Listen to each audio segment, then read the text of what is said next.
hari ubwo ujya wiyumva rimwe na rimwe uvuga uti aho kugira ngo nkire mfite ibibazo nakena mfite ibyishimo.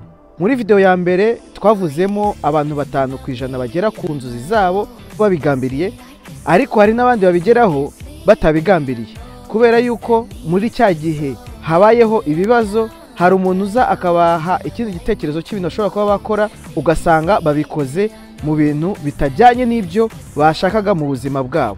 Muri video ya kabiri twabonye yuko utegura ibintu mu cyerekezo cyawe ufite mu gihe cy'imyaka 10 iri imbere. Muri icyo gihe ubiteganya neza witonze.